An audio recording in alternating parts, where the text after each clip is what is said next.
अरे यार, आपल्याला ओव्हरटेक करणारी ती कोण? निशा. ती आपल्या शाळेत नवीन आहे. तिच्याकडे खूपच भारी स्पोर्ट्स बाईक आहे. मला पण हवी आहे ती बाईक. पप्पा प्लीज, तुम्ही मला ही सायकल विकत घेऊन देता का? पण तुझ्याकडे तर ऑलरेडी सायकल आहे ना बेटा. हो, पण मला ही हवी आहे. अगं आशू, तुला मागच्या वर्षीच नवीन सायकल घेतलीये. दर 2 महिन्याला नवीन नवीन गोष्टी मागणं बरोबर नाही.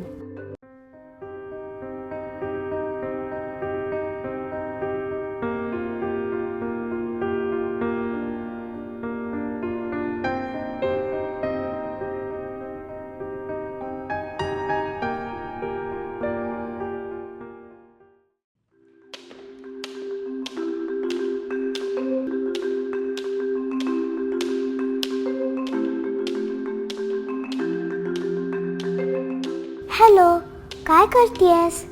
स्किपिंग करतेय. अगं, ती स्किपिंगची दोरी नाही आहे. म्हणून काय, तरी मी स्किपिंग करू शकते. तुला पण करायचंय का? ओके.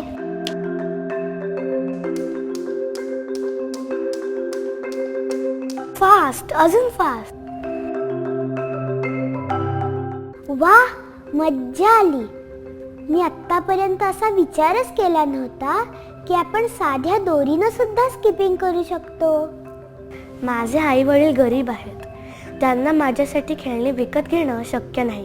त्यामुळे घरी जे आहे ते मी खेळायला वापरते. तुला सायकल चालवायला आवडेल का? होय. ठीक आहे, उद्या संध्याकाळी मी गार्डनमध्ये सायकल घेऊन येते. मग आपण सायकल खेळूया. हो, खूप मज्जा येईल. आशू, पुढच्या महिन्यात तुझा वाढदिवस आहे. मग बर्थडे गिफ्ट म्हणून तुला आवडलेली सायकल घेऊयात. नको बाप्पा, मला नवीन सायकलची गरज नाही आहे.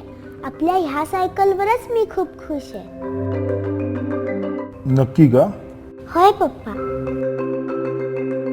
आशू, यातून महत्त्वाचे काय शिकली?